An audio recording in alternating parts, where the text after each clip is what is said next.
is calling you. The universe is calling me. It speaks both day and night. It's full of dark and light.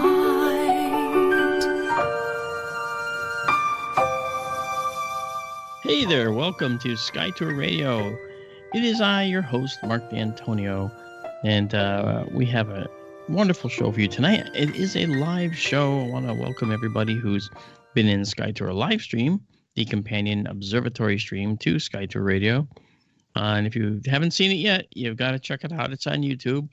And what is Sky Tour live stream? Well, it's a clear night journey into the wonders of the deep sky, courtesy of these research-grade telescopes that we have at the John Zech Memorial Observatory here in northwestern Connecticut, and soon to be in western Arizona.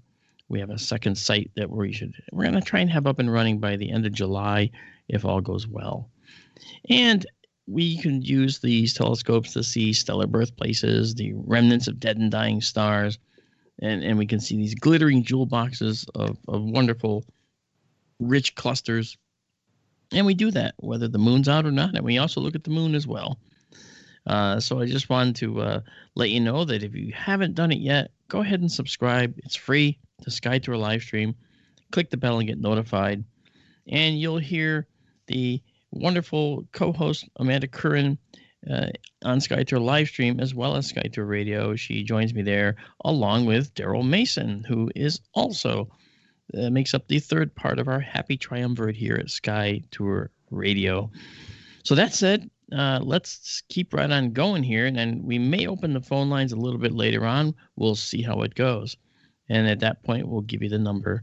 So tonight on Sky Tour Radio, we're going to be taking a look at a little bit of a sidetrack. Normally, we do the exoplanet roundup right now, but we're going to take it down a different little bit of a path. And the reason is because as we do research and look to figure out how planets around other stars evolve and become habitable, possibly, what we try to do is figure out how they might operate based on how our own solar system operates, because we are just an ordinary solar system. There's nothing spectacular about Earth, and there's nothing spectacular about our solar system. We see giant Jovian planets, Jupiters, in a lot of these other exoplanet systems. We see rocky terrestrial planets, as far as we can tell, in some of these other exoplanet systems. We see planets that are much bigger than the Earth. We see planets that are smaller than the Earth and could potentially be like Earth, more massive and so forth, with more surface area. But humans, we would just expand to fill the available space, right? Because that's what we do. It's like if you're walking down the sidewalk and there's two people walking in front of you, they spread apart just enough to take up the entire sidewalk. Did you ever notice that? And if it's one person, they're walking in the middle of the sidewalk. And, I don't know why. I don't know why humans do that. But they spread apart to take up the most available space. And it could be an evolutionary thing, or I don't know. It could be programmed by aliens. I know you wanted me to say that, but I don't think it's that. Although alien life certainly exists. If it didn't, NASA wouldn't be looking for life with almost every mission they send out into space. That's sort of like a open little secret, isn't it?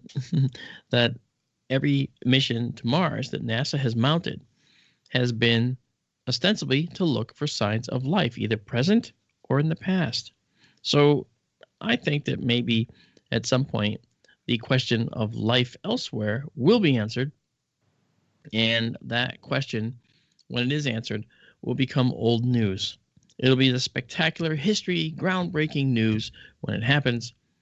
And then a week later, 2 weeks later, a year later, it's going to be old news as we start looking for more information about this new life we found. And I think that's how it's going to be when we actually finally do come across another life form that's close to or equal to us or surpasses us. It'll be fascinating. The whole world will be riveted like the first moon landing. But on the last moon landing with Apollo 17, they didn't have as many viewers as they did with Apollo 11. So it was old hat by then.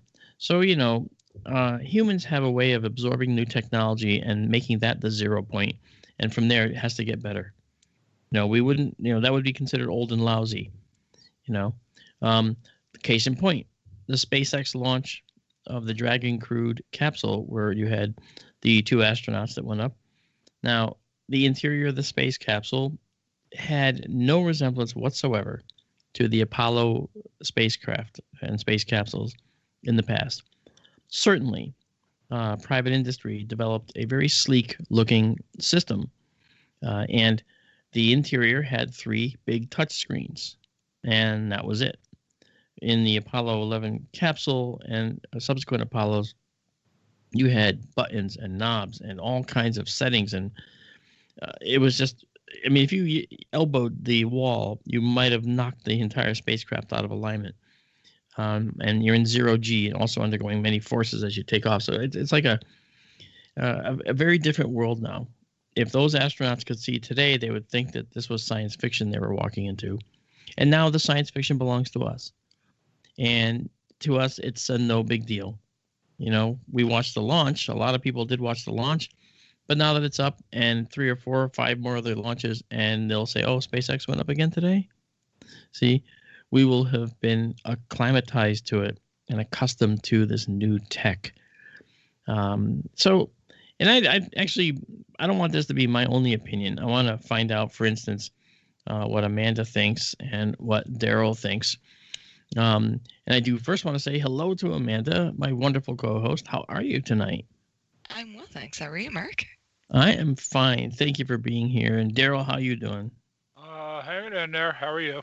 Fine, fine. Now, I want to ask the 2 of you, when you saw the SpaceX launch, were you as riveted as I was to this TV? Let me know.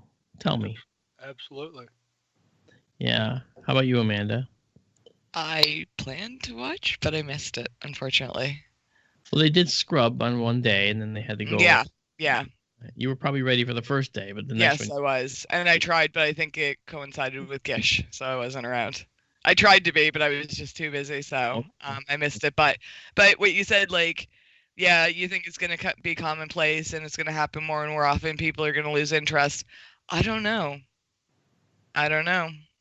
Well, like maybe like the novelty for the casual public will, but the people that actually know what's going on, I think everyone is just as exciting as the next. And, unfortunately, we have seen it go wrong. And I think it's kind of like a hold your breath and just, the joy of the community when everything goes well and a success. Yeah. And I know for those that don't know, I'm Canadian, but I know this was a really big deal for you guys because it was the first time you launched yourselves from America, from your own country. So in a decade, yeah. I think that must have been a big moment, even if people aren't really interested. Do you not agree? I do, but keep in mind that the thing that made it the most spectacular for me was this was the first time, and I think Daryl's mentioned this before too.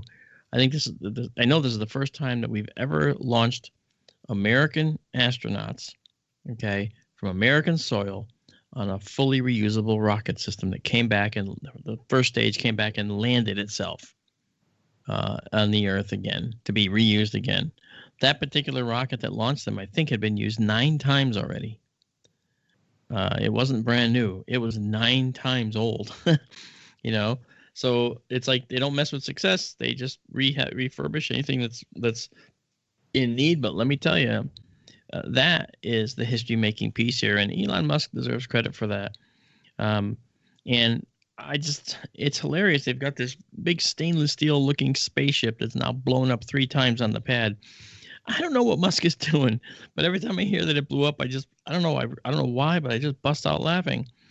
Elon Musk's rocket blew up again. Oh well, and it's funny to me because he can afford to do that. And if that was an American rocket that blew up, well, then there'd be congressional oversight. Congress would demand answers. How come you're wasting our money? These are taxpayer dollars.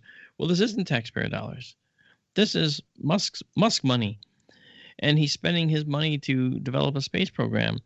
And he just takes failures in stride.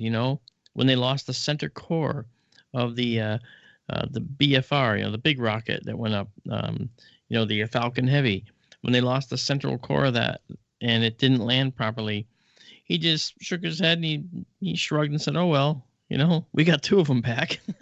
2 out of 3 isn't bad, So I think it's just pretty amazing, that we're in that era now where at least the rockets are reusable.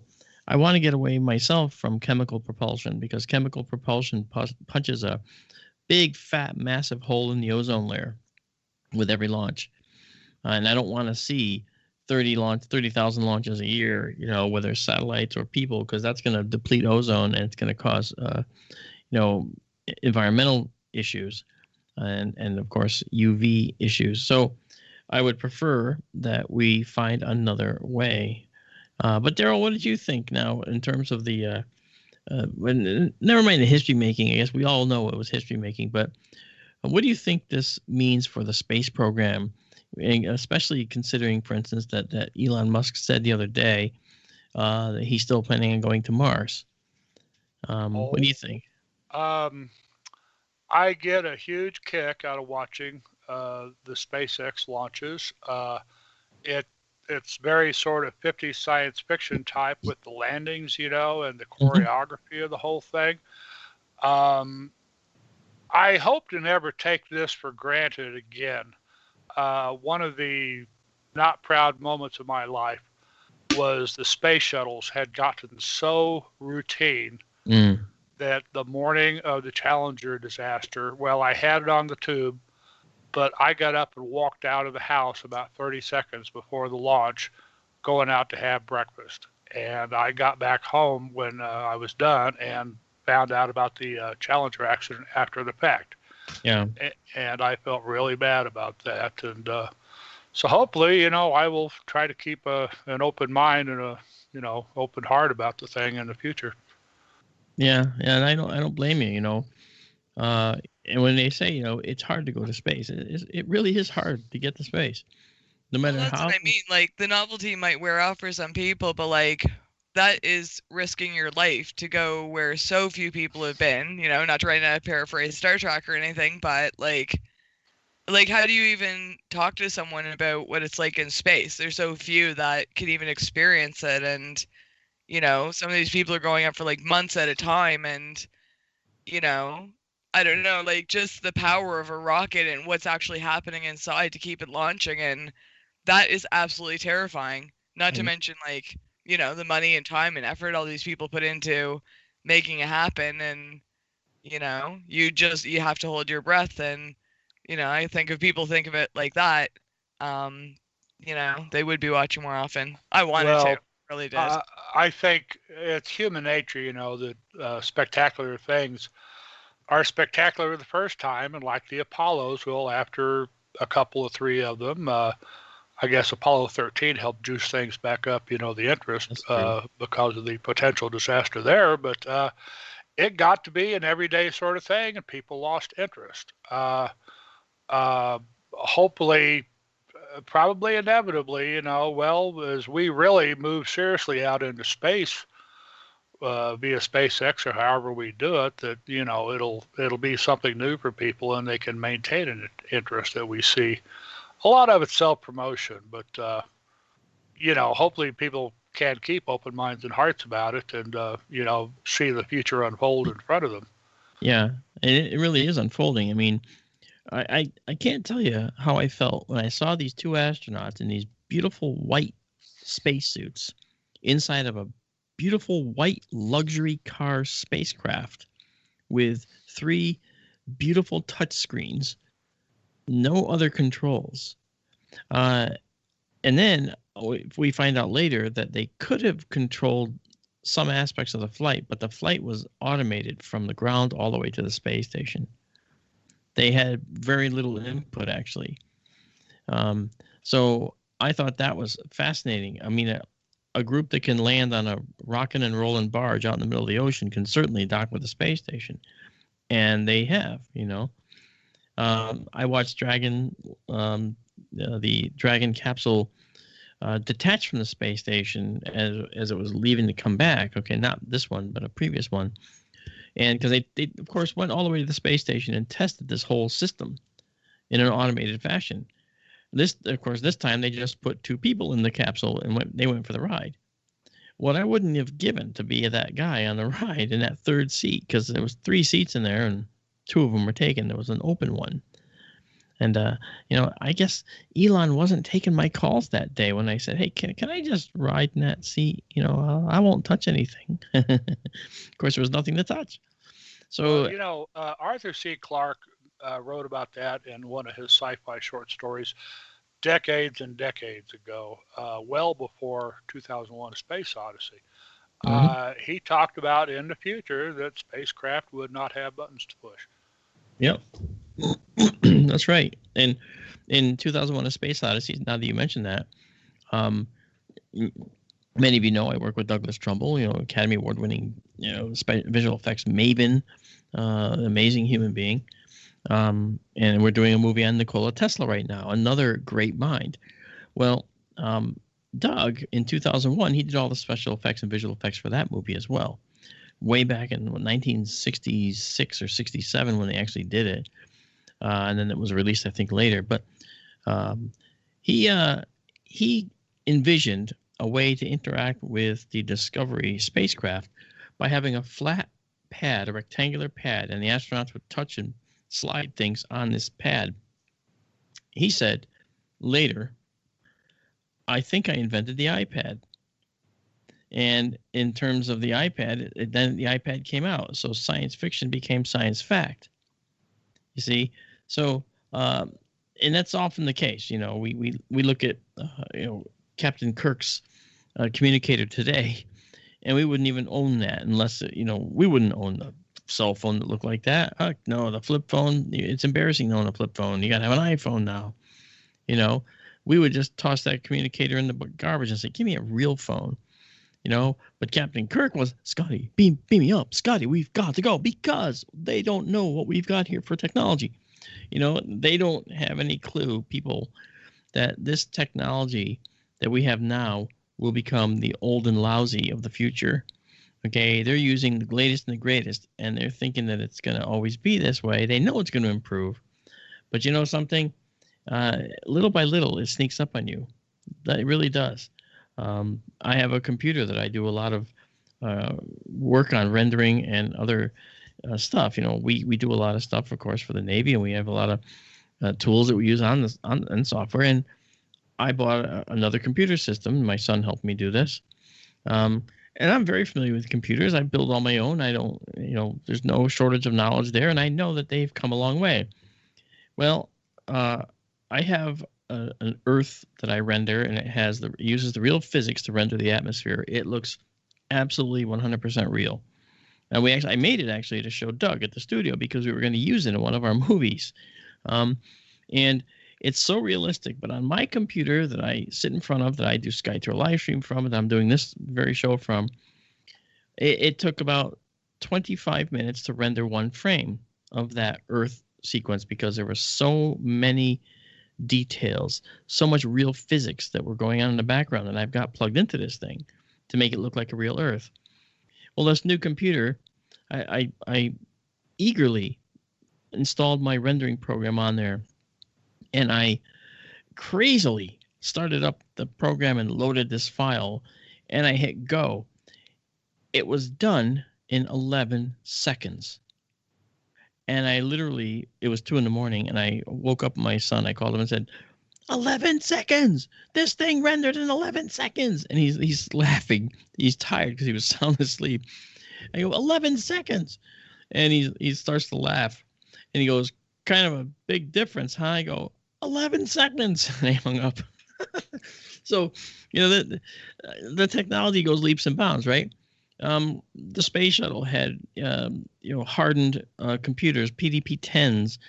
And I remember programming PDP-10s back in the 80s when they were already old, and it's like, geez, but that was tried and true. See, it was hardened stuff that would withstand an EMP or something like that. And so obviously the current SpaceX technology, I'm assuming, has been tested for these kinds of problems, but I don't know. I would assume that it has, because it's hardened when you go zipping through the atmosphere. You've got all kinds of charge building up on your spacecraft. You have to have a way of getting rid of it, because in the same way that as a helicopter's rotors spin in the air, if there's a lot of if the air is dense, well, guess what? You're going to build up a lot of static charge in that helicopter, and unless that charge is bled off, you could get electrocuted when you step off the helicopter. Okay, so clearly that's not a problem people have, because they've figured out a way to do this. Obviously, you don't get out of the helicopter until it's on the ground and it's grounded and all the charge has cleared. But when sailors are lifted off of submarines at sea, the motion of the sub through the water and the chop, chop, chop of the rotor blades in the air, they drop a line down to the sub.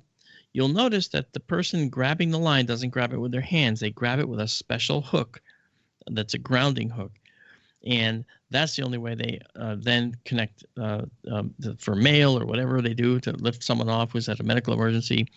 That's the only way they do it, because otherwise the person grabbing that hook, if he grabbed it with his hands, he would be literally electrocuted on the spot because of all the buildup of the charge. See, so all these things, the technology that we learn, I wonder if the rockets have a way of doing that. What happens when they get to space?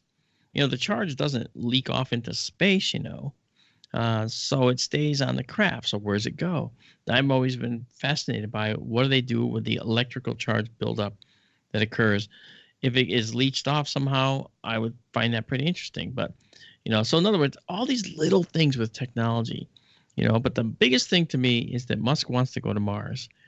Now, you would think, well, why don't we go to the moon first? We should go to the moon, and we will. There's a directive now that we're going to have a moon base.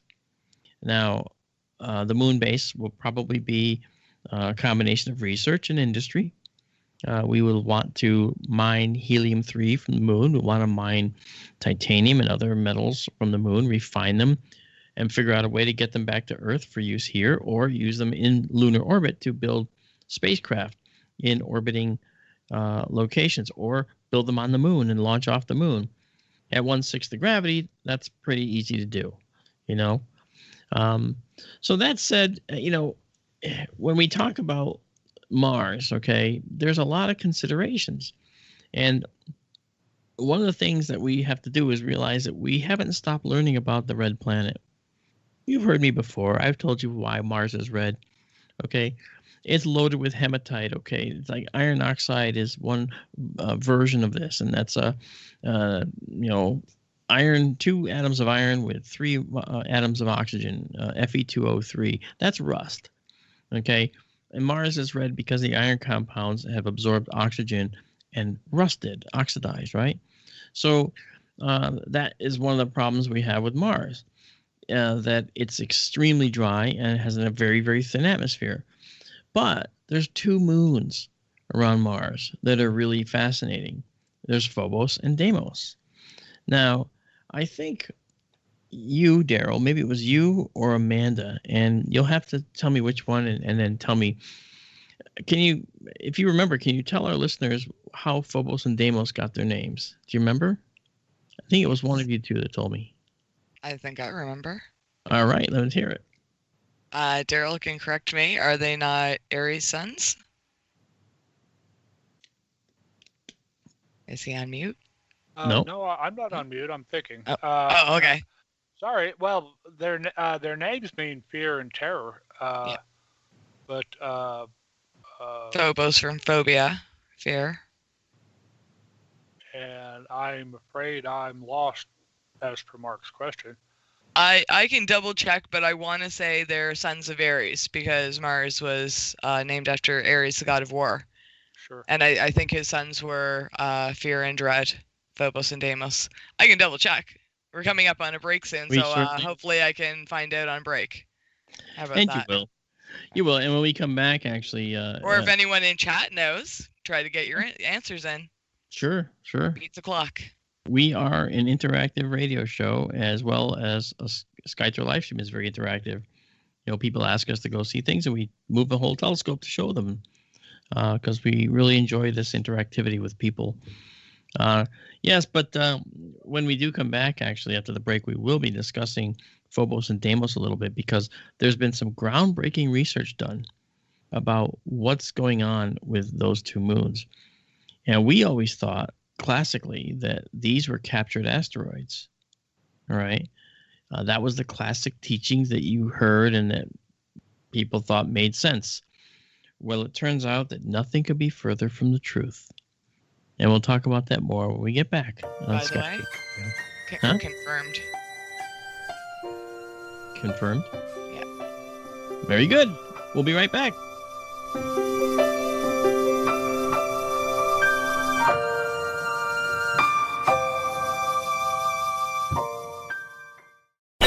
Okay, nurse, let's get this man to the ER stat. Right away, doctor. We see this every day. Heart attack or angina pain due to blocked and clogged arteries. Chelation can remove obstructions or blockages from arteries and help avoid painful and expensive surgery. Now there's Angioprim. It's a liquid oral chelation product that you take with juice. You start to feel the results fast. Angioprim increases blood flow all over the body, and that means more energy and strength to take on the day with less aches and pains. 60 years of research has gone into chelation, and Angioprim is the result. A safe and easy way to unblock your veins and arteries from buildup that slow circulation. Paging Dr. Jones. Please report to the emergency room right away. Log on now to angioprim.com. That's ANGIOPRIM.com. Or to speak with a trained consultant. Give Angioprim a call at 954-882-7221. That's 954-882-7221. Folks, this is very important information. What's to be said about CBD? AncientLifeOil.com. Our CBD is made from hemp and has 0.003 THC, which means this wonderful product won't get you high, no matter what amount you take. What does CBD do for the body? My hands are tied, but you can Google CBD benefits and be astounded. When you're finished reading, you'll want to log on to AncientLifeOil.com. That's AncientLifeOil.com. and purchase. Life is good when you feel good. People are tired of pain. People are asking for non-GMO organic products to help them with, you fill in the blank. Legal in 49 states, and again, our CBD is made from hemp. Ancient Life Oil is about helping people one by one by one. If you wonder how good the product is, the CEO takes it every day without miss. AncientLifeOil.com. That's AncientLifeOil.com. Have a great day. Ew, yuck. They're unhealthy and gross. Bugs, I hate bugs. We keep a clean home, but occasionally bugs show up. Well, I found something that is tougher than bugs. Orange Guard. From contact, it kills bugs. Plus, Orange Guard kills hidden bugs and keeps new bugs away for weeks. I know. I use Orange Guard. Plus, all of the ingredients of Orange Guard are on the FDA generally regarded as safe list. Orange Guard may be used around food, humans, and pets. It promotes a healthier planet, and here's a bonus. Orange Guard cleans where it's sprayed. Plus, it comes with a 30-day money-back guarantee. Orange Guard. You can get Orange Guard at Ace Hardware. And listen, folks, Orange Guard is tougher than bugs, and it's safe to use. Go to orangeguard.com. That's orangeguard.com. Your contact for current news and trending topics. KGRAradio.com.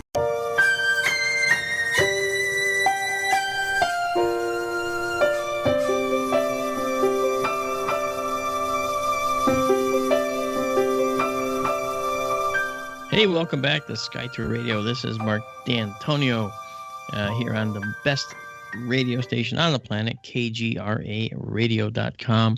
I'm here with the ever wonderful, amazing Amanda Curran, who is the right hand to what I do here. How are you doing, Amanda? You still doing all right? Well, you? That's good. I'm doing great. How about you, Daryl? You hanging in there? Uh-oh, maybe not. Sorry. Yeah, I'm hanging in. Oh, good. Tons of fun. I thought maybe we caused Daryl to like pass out or something. I was gonna have to like send paramedics to you, Daryl. Nah. No, Daryl also joins me on Sky Tour live stream along with Amanda, and we do these wonderful observatory streams. So you're gonna have to join us for those. And before the break, we were talking about Mars, and Elon Musk and everything. And before we move forward into talking about Phobos and Deimos, fear and dread, the moons of Mars, I'd like to see if there's any questions out there that we could tackle right off the bat before we head into that. Amanda, what do you got? I do have one, actually. Came in from Facebook, which makes me wonder if maybe our good friend Carol from Behind the Obsidian Curtain might be having some trouble getting into Discord tonight. Okay. And it might be from earlier in the show when maybe when I mentioned that, how scary it is for these astronauts to be going in,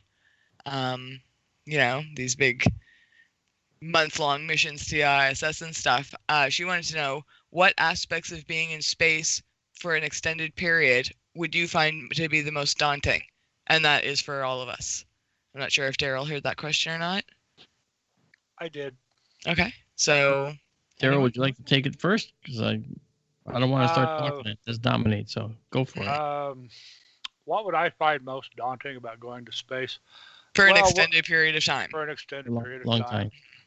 time. Wondering how I would deal with the weightlessness. I've heard some people, it's the reaction, it's the feeling of falling endlessly.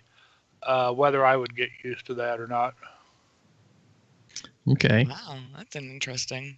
I never really considered. I figured I would like it. It would kind of be like swimming underwater, the weightlessness, but the constant feeling of falling, I don't think I'd like that. And I forgot, because I've heard that before, and I forgot all about that. Yeah, it's like going over the top of the roller coaster as you're feeling that your stomach coming up out of your, coming up in your throat like that. Which is fun for a few seconds. Yes, but imagine that 24 hours a day and sleeping and working in that. Yeah. And that makes people motion sick. I've never been a fan of roller coasters, for one thing. Oh, wow, yeah. Well, when they reach MECO, which is main engine cutoff, MECO, the captain of the spacecraft, if it's a shuttle or whatever, they usually say, "Welcome to space, ladies and gentlemen." And when they do that, because before you do that, you're feeling an acceleration because the rocket is actually, moving under power. So you're being pressed into your seat a little bit, right? Main engine cutoff, they stop that. Now you're on the hill of the roller coaster, and that's going to be how you feel. Well, there's a reason they call that aircraft they do the weightless tests in, the Vomit Comet. That's right. That's right. I heard that too, that almost every astronaut, they're either sick, like physically vomiting, either on the way up or the way down. That just something about the pressure is just too great, and most astronauts can't hold it together on both ends. Like, not like that, but like either re-entry or departure. Well, I mean, I guess, if you're being strapped into a gigantic bomb that is doing a controlled explosion out of its back end. Might have some butterflies in there anyway. I think there'd be a few butterflies that are causing it to be a little bad off for a while. As far as what I would consider daunting, I would actually, here's the thing, seeing the Earth from space is something that every astronaut talks about as being a life-changing event. And there's actually been a study done and a movie called The Overview Effect. And the overview effect is what all astronauts see the first time they look out the window at the Earth. There's no borders. There's no war. Everything is peaceful and blue and green and brown, There's nothing to indicate that there's anything bad going on anywhere. It's quiet. The solitude is extremely difficult when you're up there. That's what I hear, Looking out that window, especially in the cupola of the ISS, which has a bunch of windows and a main round window, it's the best view in the house, and it's pointing straight down at the Earth all the time. And I think the most daunting thing for me would be trying to get work done when I know I want to be in that darn cupola every moment of the day. I'd never get any sleep. I'd ask to sleep in the cupola, but they don't let you. And I'd love to just stare out that window and with cameras. And in case you don't have your camera, they have an entire Photoshop up there of cameras. There's cameras hanging on the walls with telephoto lenses that are so huge that you've got to stay back 3 feet from the window to be able to get, to the camera properly. It's a huge setup they have there. Lots and lots of cameras. So clearly they are aware of this overview effect and how it affects the human psyche. And in fact, I mentioned Doug Trumbull earlier. Doug Trumbull was part of that overview effect when they asked him to participate in this. And I don't actually know what his participation was. I'll find out when I see him, either the next few days. But the thing was, the most daunting thing for me would be having to do work when I know that beautiful view is out the window, just right around outside the window. And I would also try not to think of the fact that that window is just a thin piece of very special glass. It does get hit by micrometeorites from time to time. And so does the station. I mean, the station gets hit by micrometeorites. The solar panels actually have perforations in them that you can see from little tiny BBs moving at several thousand miles an hour that just go blasting through them from the reaches of space. If that hit any of the habitat modules, well, it would cause holes in the habitat modules. That's something that you worry about, but you put out of your head because they have some kind of contingencies for that type of an accident. But boy, oh boy, I just don't know if I'd get any work done. Okay, so Carol Carl, KGRA radio host, Behind the Obsidian Curtain, Friday nights at 7 p.m. Don't miss it. She's got a big smile on her face right now. You know that, right, Amanda? You can see her smiling a mile away. I do. Yeah. So that said, I think that that was a really good question, Carol. A very good question. And it reaches everybody who thinks about it, especially now. With everything going on right now, it just pays to think about our place in the entire scheme of things in the universe. So before the break, we talked about Phobos and Deimos, and Amanda confirmed that it does come from, the names do come from fear and dread, correct, Amanda? You confirmed that? Well, I thought I did, but apparently the Greeks believed that it was Ares' twin sons. Charles actually said the Romans say that they were the horses that pulled Ares' chariot or Mars's chariot. So there may be, some questions out there. Well, so you're the Chat can let us know what you've heard, and I kind of thought, the Romans ripped off the Greeks, so I'm still leaning towards the sons. Well, you're the But that's just my opinion. You're the mythology queen. I just do the astronomy, so this is you, man. You better figure this out before the end of the show. I'm kidding, of course. What do you know about these moons? Well, I know some of the technical stuff about the moons. I don't really know too much about the mythology because I never focused on that. But with Phobos and Deimos, we've always thought they were captured asteroids. And it turns out that nothing could be further from the truth, as I said before the break. And now let's find out why. Mars only has these two moons, right? Phobos and Deimos, we know them. And Phobos is the one that's closest to Mars. It actually orbits Mars every 7.5 hours, roughly. It's 22 kilometers in diameter, or 13.8 miles. So it's somewhat small, right? And it orbits, in a diameter. It has a diameter of an orbit that's a diameter of 11,000 miles, or 18,000 kilometers diameter orbit. And Deimos is a little bit further out from Mars, and it orbits every 30 hours. And it's only 2.6 kilometers in diameter, which is just under 8 miles, right? And its orbital diameter is 47,000 kilometers, or 29,000 miles. All right, so it's farther from Phobos.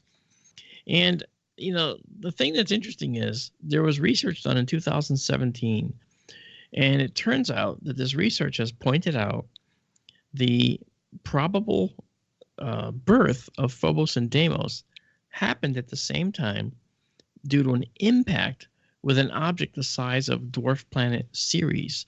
Okay, in other words, something the size of dwarf planet Ceres. Now that's a dwarf planet that's around 946 kilometers in diameter, or 587 miles across, and that struck Mars. And this impact blew off a lot of the atmosphere, but it also caused Mars to actually have a ring for a period of time, a ring of debris. And much of that ring material ended up re-entering Mars' atmosphere and striking the ground and making new sets of craters all over the place when it didn't get burned up. And the remaining debris clumped into Phobos and Deimos. Okay, but not the Phobos that we see today. The Phobos we see today is different. And this came from research that, like I said, 2017. The earlier Phobos was actually about 20 times as massive as the current one. So there was a much bigger moon, 20 times as massive, orbiting Mars. All right. And Phobos, being so close to Mars, it's actually spiraling into Mars over time. In fact, the research shows it always has been every time it was reborn. And now you're going to say, wait, what? That's right. Every time it was reborn, Phobos has been spiraling into Mars and has been torn apart multiple times, it appears. And it happens because once Phobos starts to get too close, I think it moves like about 2 centimeters a year closer to Mars. So in about 100 million years, it's actually going to be torn apart again.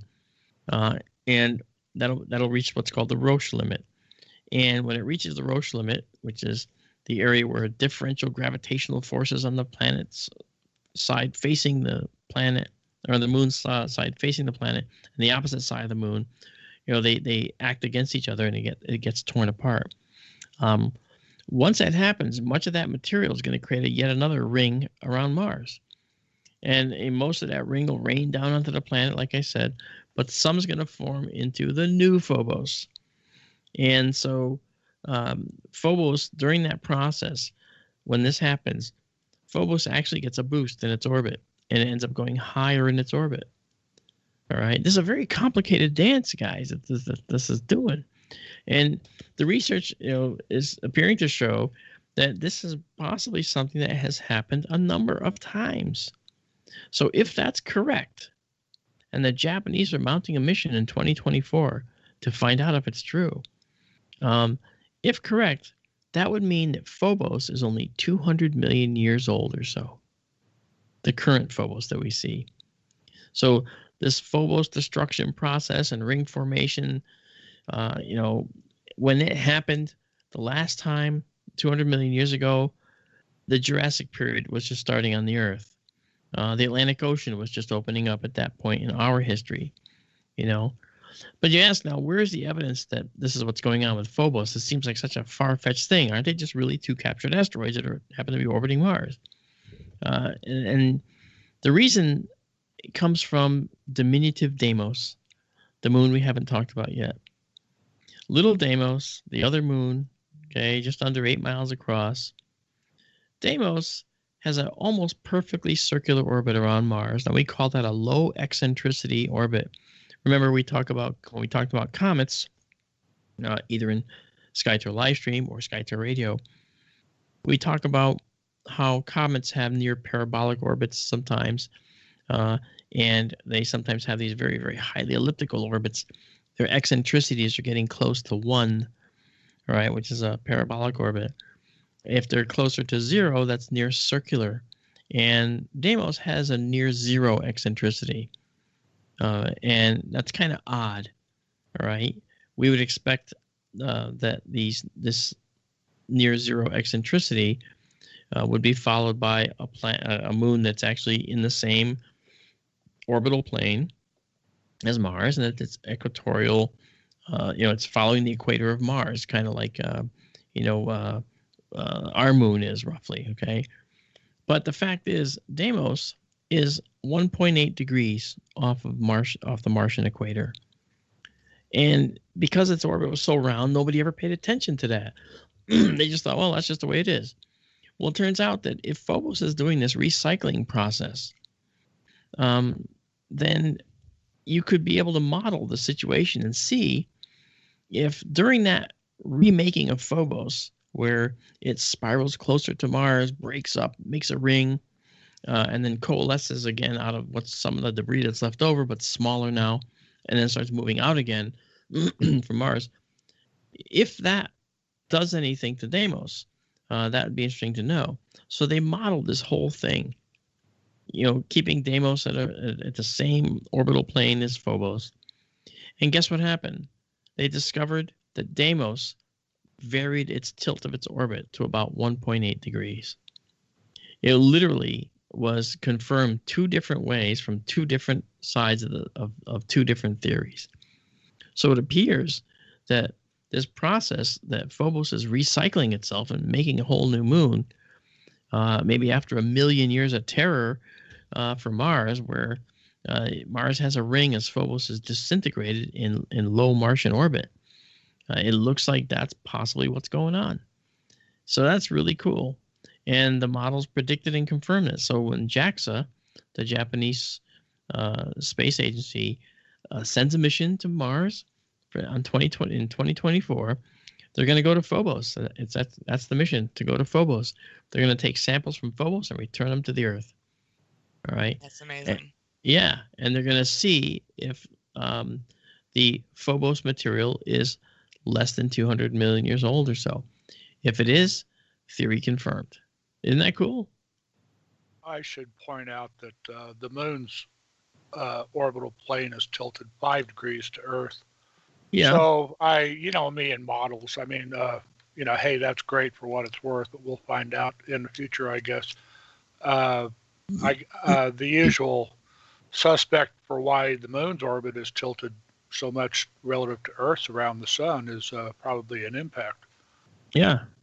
The impact that maybe created the moon actually could give us the axial tilt we have as well. Mm-hmm. Now, if you think about how Earth might have been, Daryl, and you have, if the Earth's pole was straight up and down and not tilted, then we would only have a very, very mild change of the seasons, only because our orbit is slightly elliptical and we are really going to get just a little closer to the sun at some points, a little farther away. We might get a noticeable change. But we wouldn't probably have a summer, a spring, a winter, and a fall. We probably would have sort of a all-in-one for whatever latitude you're at. Oh, yeah. And that would have changed everything. That would have changed the way the air flows on this planet, the way the weather systems move. It would have changed everything. I think it's actually pretty cool, And so in that regard, I can't wait to see. But the thing about the models is that the model started with Phobos and Deimos at the same plane. And when they went through the model, chugged through, and had Phobos get recreated several times, the motion of Phobos moving out further from Mars caused Deimos' orbit to tilt at 1.8 degrees. In other words, it created what is observed.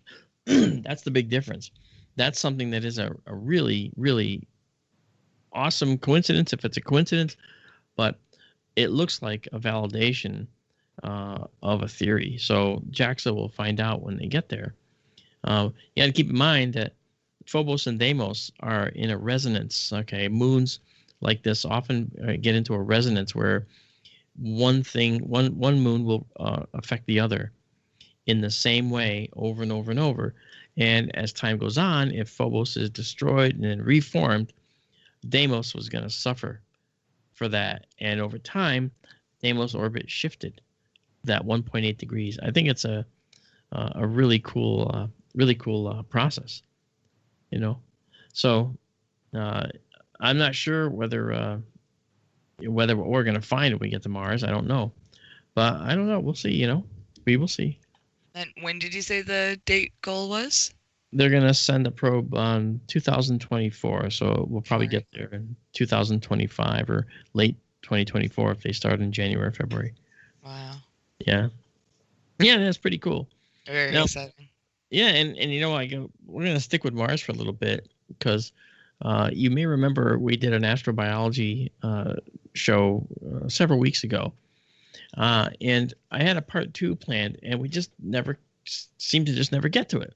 Well, tonight we're going to get to it, and we're going to start with Mars because we're going to talk about life and so forth, and the possibility of life in the universe and so forth, and life in our solar system as a start. We're not talking about intelligent life, okay?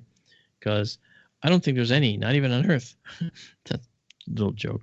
But if you recall, we talked about the Allen Hills 84,001 meteorite.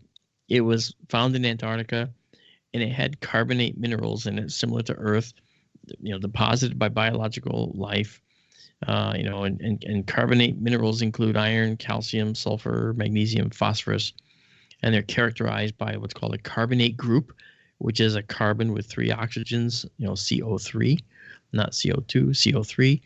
So calcium carbonate, for instance, is CaCO3, calcium, Ca carbonate, CO3. Okay, now, and that's chemically, but its mineral structure is magnesite.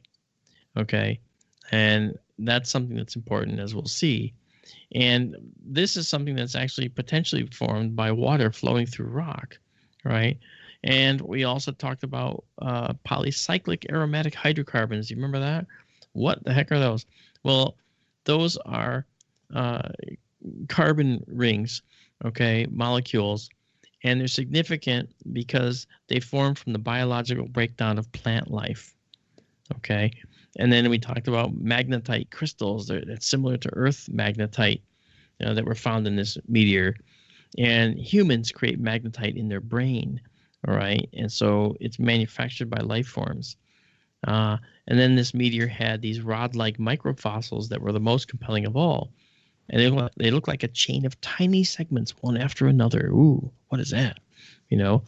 So the question was this incontrovertible evidence of life on Mars blown off and sent to here, sent to Earth? Well, the answer is we don't know. We still don't know. More studies had other possibilities to offer, but they were countered, as you might recall, by the original authors of the papers, and the jury has never ever reached a consensus. Now, the evidence could be an important finding, and Carl Sagan said it, and I really like this quote. He said the following thing. He said, "Somewhere something incredible is waiting to be known," and I thought that was just so cool.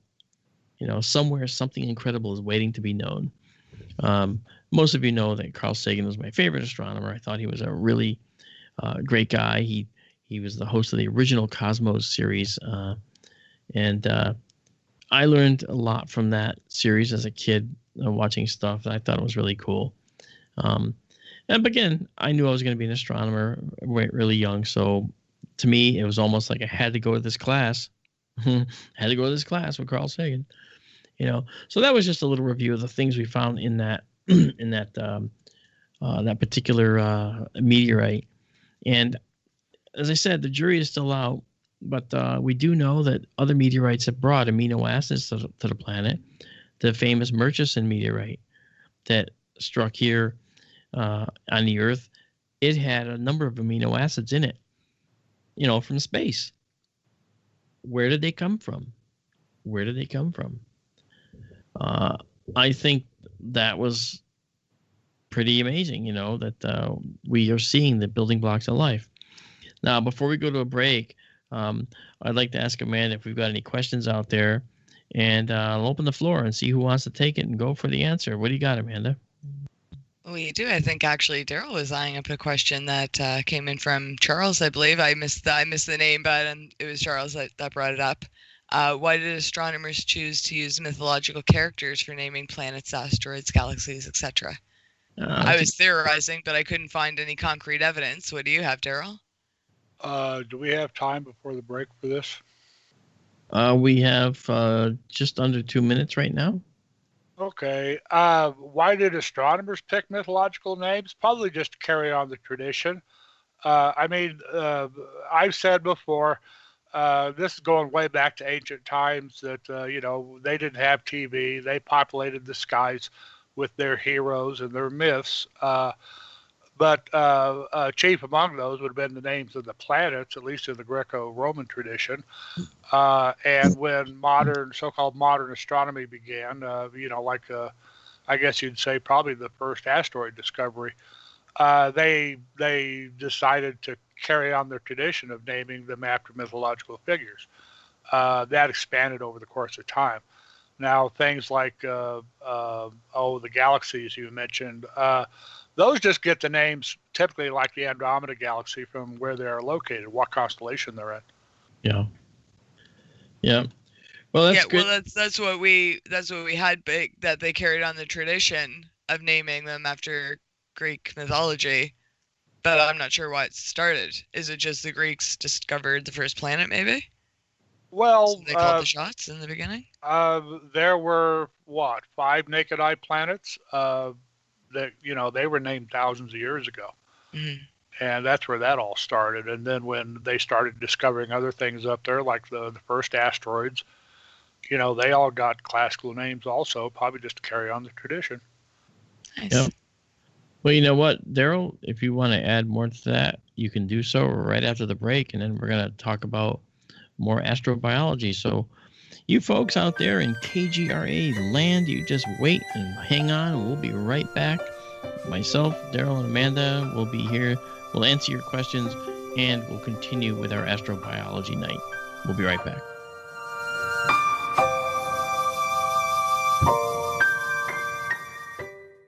Why is it we're not very good with our health regimen until it's too late? We don't put oil in the car until the engine blows up. When the body's out of balance, your health is not so good. Give your body some love. Log on to GetTheT.com. That's GetTheT.com. Try our Life Change Tea, which cleanses you from harmful intruders.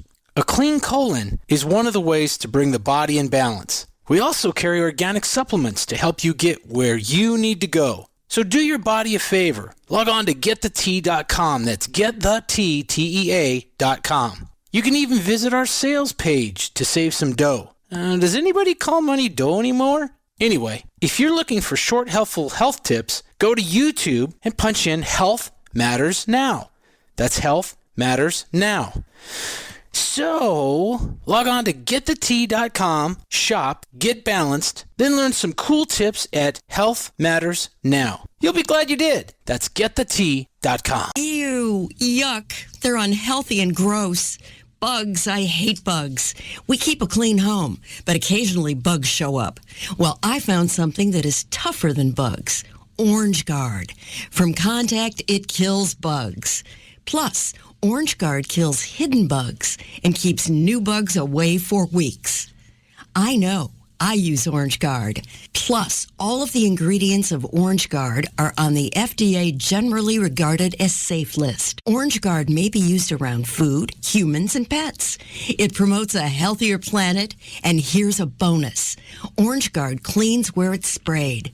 Plus, it comes with a 30-day money-back guarantee. Orange Guard. You can get Orange Guard at Ace Hardware. And listen, folks, Orange Guard is tougher than bugs, and it's safe to use. Go to OrangeGuard.com. That's OrangeGuard.com. Hey, is that a new music app? Yeah, check it out. Surfer Music Discovery. It links to thousands of online stations, but the twist is you see the song names and artists that are now playing live. That's different. No guessing. Looks like a waterfall of music. So many formats. Rock, oldies, country, R&B, jazz, and a whole lot more. How's that spelled? Surfer. S-U-R-F-R. Is it expensive? It's free. No need to sign up or sign in. Get the Surfer Music app free from Google Play or the App Store.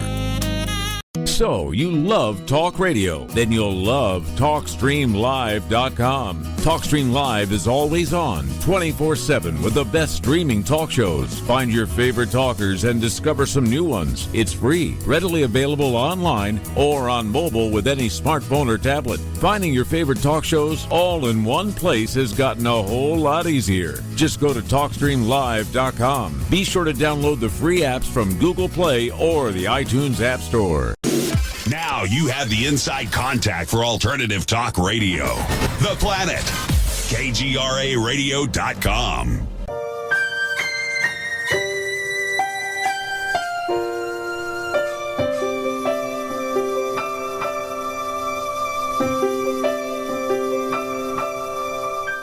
Hey, guess what? You're back with SkyTour Radio with me, Mark, and you, Amanda, and you, Daryl. Me, Mark, you, Amanda, you, Daryl. We have fun. Welcome back. And, Amanda, if you got any more questions out there, I'd be happy to take them before we go into the astrobiological implications of life in our solar system here. We do. I'm not exactly sure what this is referring to. I think it might be an asteroid, but you can explain more. Yuffie wants to know the size or mass of KOI 456.04 is estimated at half that of Earth. How might that impact Earth-like life? What Yuffie is talking about is the mirror image Earth, basically, that was announced. And I'm glad that people didn't confuse that with mirror image Earth, like Journey to the Far Side of the Sun, that ancient movie, which was really good, where an astronaut was sent to the other side of the sun because there was an Earth on the other side of the sun that was a mirror image of our Earth. It was a really good movie. Actually, look it up, Journey to the Far Side of the Sun. And what happened was 3,000 light years away, there is this planet. Okay, it's around the star called Kepler 160, and it has a companion. Okay, and this companion is a planet that is kind of like the Earth. It's actually bigger than the Earth, but this one is not quite twice as big as our own. And even though it's 3,000 light years away, meaning that the light we see from it is 3,000 years old, this planet is in what is known as the habitable zone, the zone around the planet, zone around the star, where water could exist at the surface. We know that if you just let water sit anywhere, somehow on Earth, even if it's no matter where you put it, somehow life will find a way to enter the water, maybe from airborne materials blown by global winds, who knows? But there's very few places where you won't find life on this planet. Even in Lake Vostok, which is literally a couple miles below the Antarctic ice, it hasn't seen the light of day for, tens of thousands of years. I think 20,000 years, maybe more.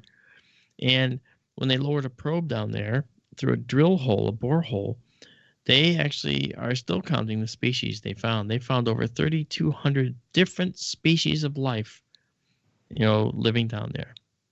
All right, under the ice. So life is tenacious. It has a way. So is it possible that this planet would be in a spot where it might actually be a life-bearing planet? And the answer is that it might be.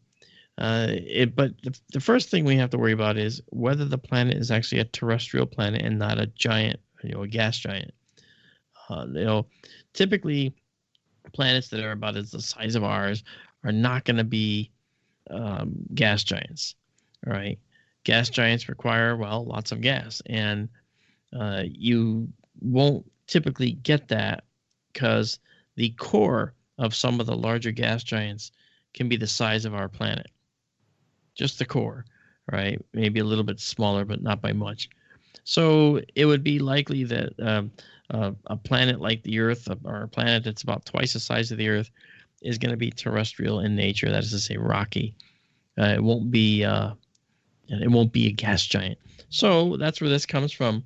And then, of course, it needs to be in the habitable zone. It also needs to be have a temperate climate. It needs to have an atmosphere. All right. And it needs to be a stable atmosphere, and it has to be a stable star, and it has to have liquid water on the surface. And I keep saying, it has to have. Well, it's true, but these are all givens in the habitable zone. In the habitable zone, you will have a climate that's reasonable.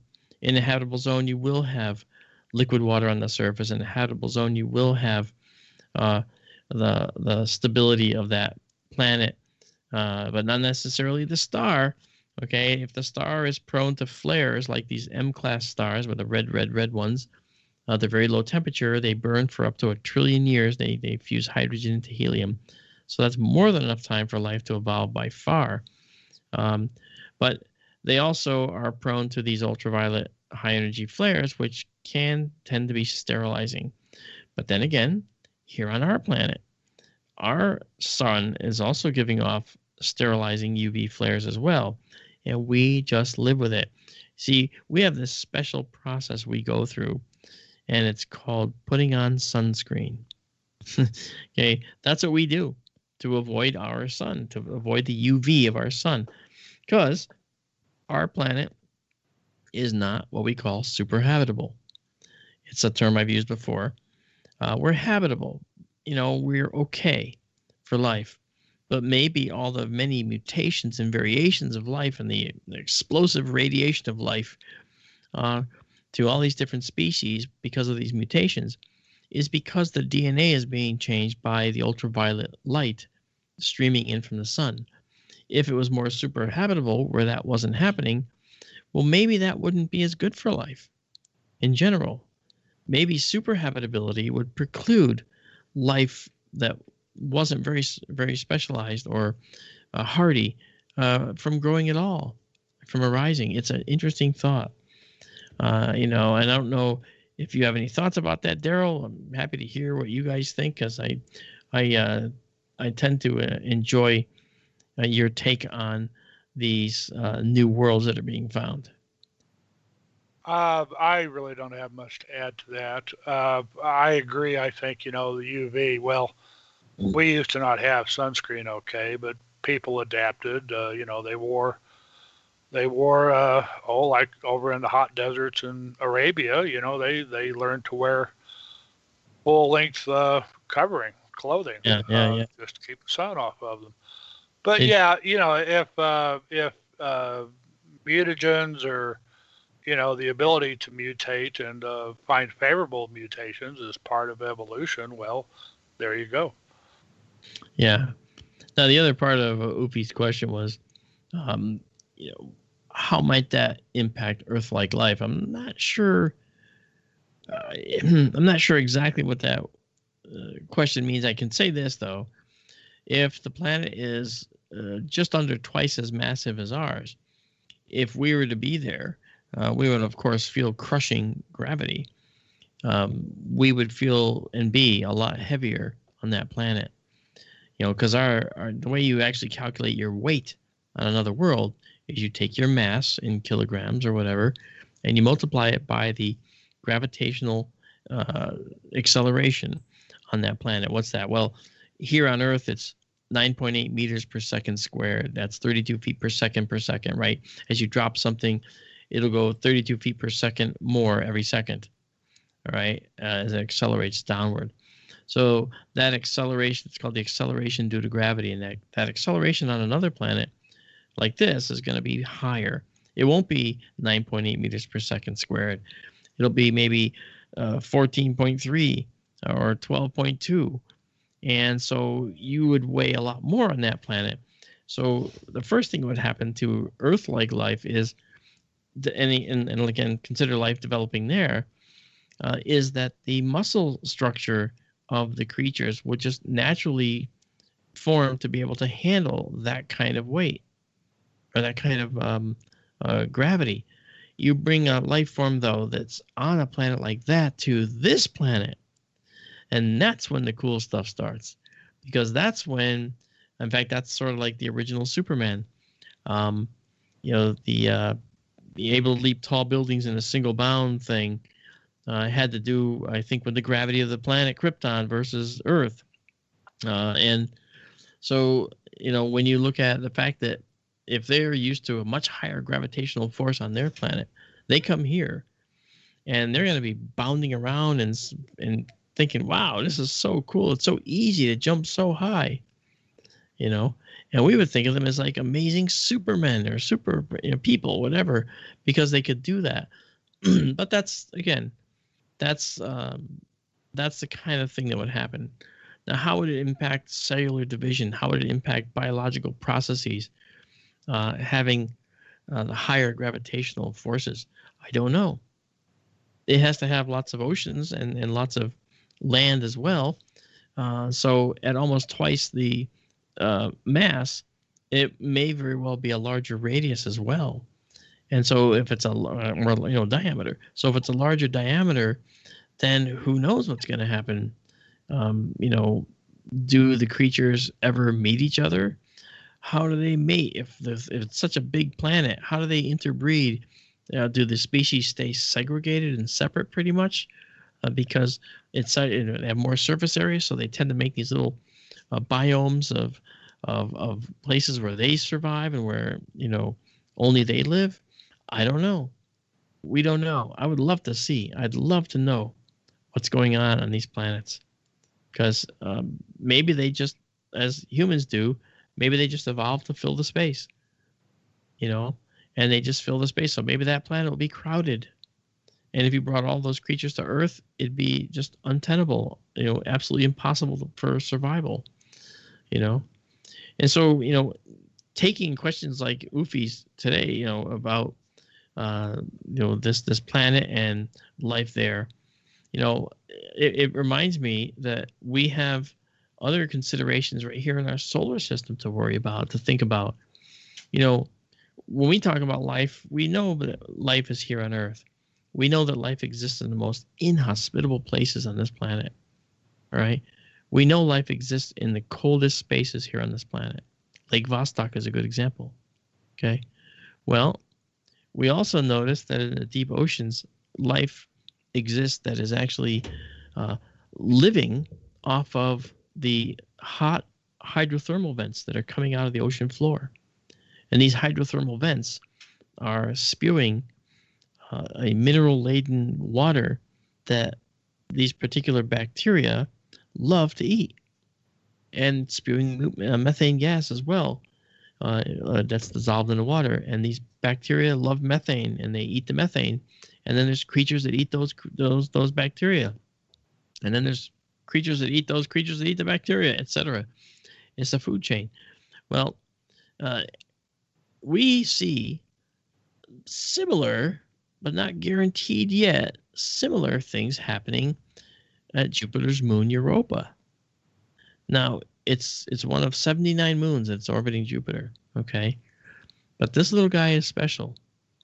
It's 1,940 miles in diameter, and we've been there pretty often, actually. Pioneer 10 visited it in 1973, and it saw that it was very bright. That's really all it could see from its distance. And that was the first time we noticed that Europa was probably an ice ball. Was back then in 1973.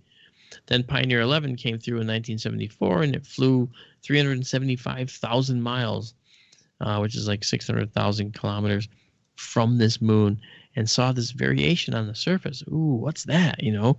This variation. Saw these lines and streaks and uplifts. That's amazing. And then Voyager 1 in 1979 did a distant flyby, and it noted how the moons and Jupiter all tug on each other. And that was important. Figuring out this resonance and how the moons are all interacting with each other. It was very important to understanding how come the interior of Europa, being so far from the sun, could still be so very warm. Okay. And that's why, because of this gravitational tugging. Now, Voyager 2 in 1979, it saw brown stripes on the surface of Europa for the first time. Now, you've heard of these before, these brown stripes on Europa. You've heard about those. Well, what are they? Okay. In chemistry, in organic chemistry, much of the sludge that you make, that's of the biological organic nature that you make with chemical experiments, much of this sludge is going to end up being like a brown sludge. And it really is this brown organic material. And so we discovered these brown stripes on Europa for the first time. What did that tell us? It told us that this organic material was inside Europa and it was getting out.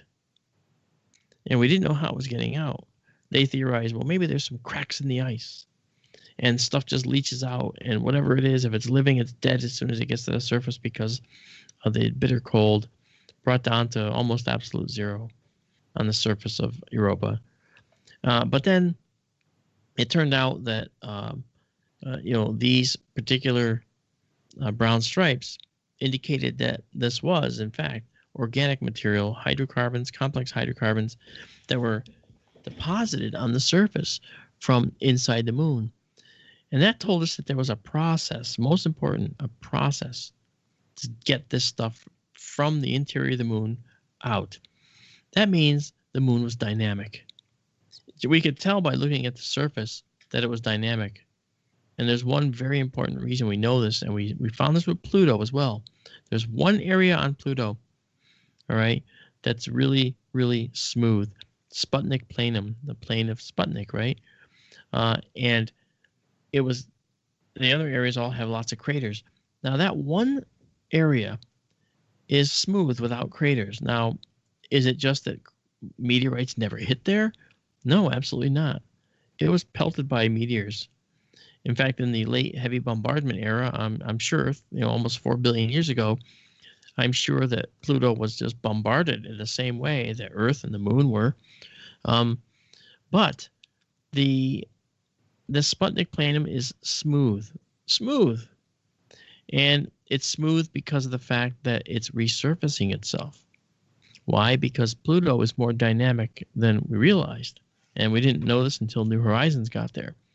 So Pluto is exceptionally dynamic, and it does these amazing things, and so is Europa.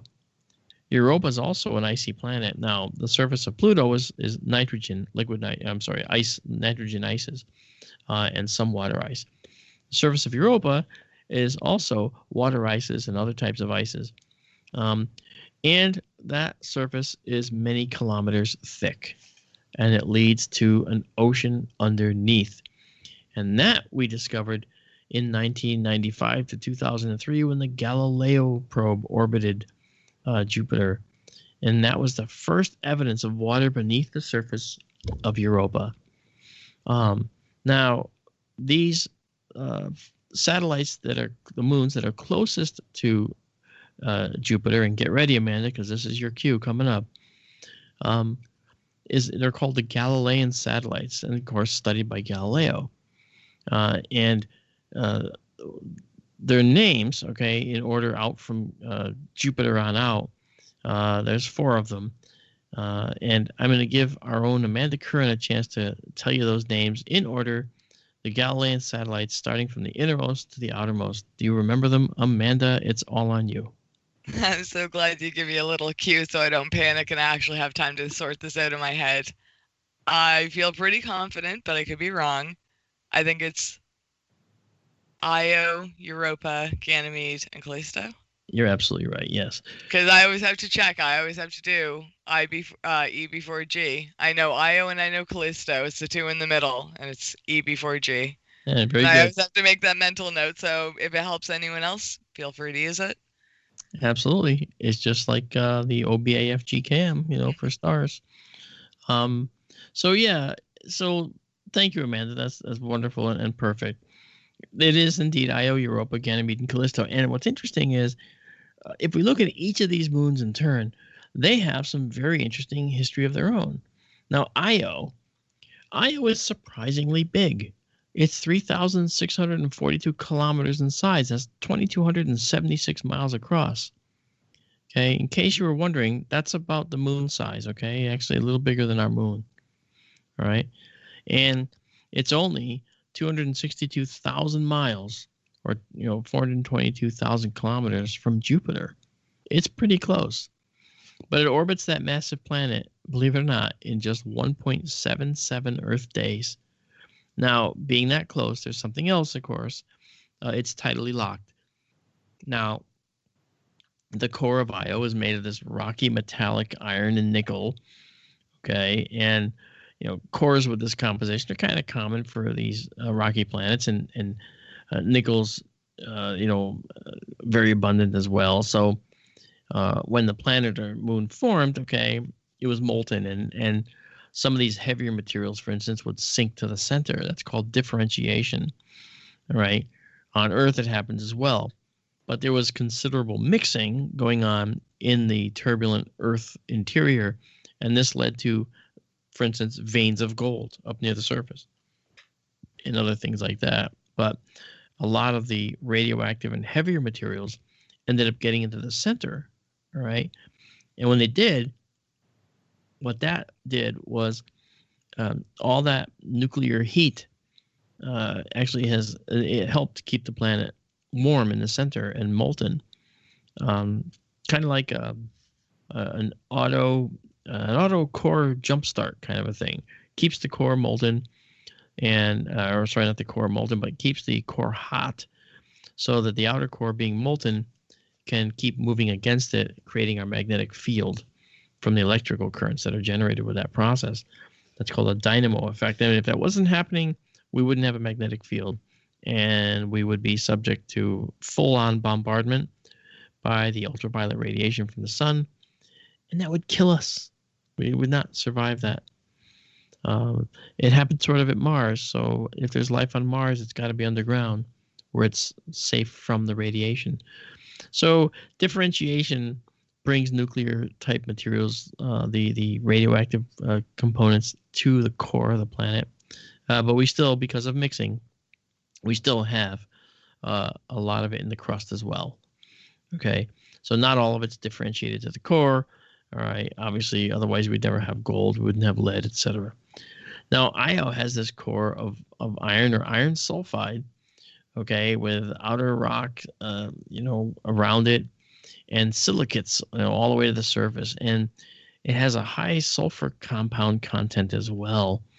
And the core again is made of iron sulfide, which is simply, Fe, iron, and then S, iron sulfide, FeS. And here is a really interesting fact. Io is the most volcanically active body in our entire solar system. It really is. And it erupts similar lavas to here on the Earth, but not entirely. Io has a lot of basalt-type lavas like Earth, but there's also sulfur volcanoes as well. And these spew lots of sulfur dioxide and lava rock, okay? So why is that? Well, it's being tugged by Jupiter and by Europa and Ganymede and Callisto further out. And so it's constantly being squished and kneaded like bread dough. And this keeps the interior hot. At the planet-sized scales, it really keeps things pretty warm. All right?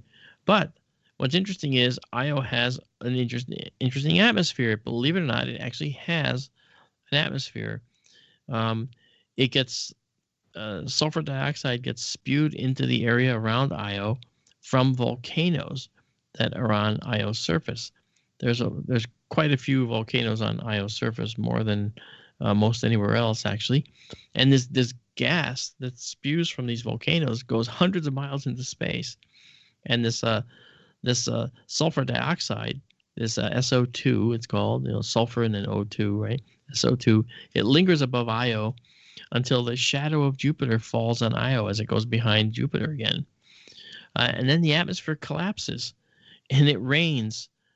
It rains out onto Io's surface as sulfur dioxide frost. And then Io's without an atmosphere again. When it reemerges into the light, the SO2 begins to sublimate. More volcanoes spew the stuff into the area around Io. And for a short time, Io has an atmosphere again of sulfur dioxide. And then once it goes behind Jupiter again, it freezes and rains out on the surface again. And the process goes on and on and on. And it's a very interesting process. So when I say it sublimates, that means, when it comes out from being frost, it goes right to gas without becoming a liquid first. That's sublimation. And then when it does that, then the atmosphere comes back for a period of time. Now, I always been called a fire and ice moon, actually, and I think that's a pretty interesting description of it. Okay, because the plains of Io are frigidly cold, yet the volcanoes can heat up to around 3,000 degrees Fahrenheit, which I think is just, for us, unbearable, right? That's 1,650 Celsius. And you'd be excused for thinking that this Jovian system might be entirely devoid of life when you consider the hellish nature of Io. But just one moon away lies Europa. And Europa has a surface that's covered with a thick mantle of ice, as we've talked about. And we know that there's an ocean that could be 60 to 90 miles deep under that ice. And I did some interesting calculations I'll share with you in a little while. But, our first view of Europa, remember, was just that really high brightness object seen by Pioneer 10. And then subsequent missions saw it more clearly. Now we have a better understanding and tech to explore this place. And we are going back. We have on the docket to go there. We have the Europa Clipper. The Europa Clipper is going to go there, and it's going to look for places to land. And then they're going to send a lander to Europa to actually get onto the surface and find a way to get inside and look around. They're actually designing submarines to go inside of Europa, believe it or not. Little submarines. And the question is, do we have a right to do that? If we can do that without polluting, if we can do that without contaminating especially, then I don't see the harm. But if we contaminate, just one little tiny bug from the earth could wipe out an entire world of life. We have to be really, really careful. But we'll see more about that as that mission fleshes out a little bit more. So having this tech is going to be very helpful, but we just have to get it there. Now Europa, like other cold worlds in our solar system, has copious surface ice sealing off that interior, and it's nearly sealing it off. And I say that for a reason. Okay. Now we look at Ganymede for we'll get to there, but Ganymede is ice covered as well, and it's very interesting as well. We'll see that shortly. And Callisto is the farthest Galilean moon, as Amanda so rightly stated. And we're going to talk about Callisto as well. But that has a different core in its And we'll center. do that after the break. Yeah, we're going to. Yeah, thanks, because I didn't see that we have a break coming up right now. Amazingly didn't see that. Okay. Well, we'll talk about that as soon as we come back. Right here on Sky Through Radio. Thank you, Amanda, and we'll be right back.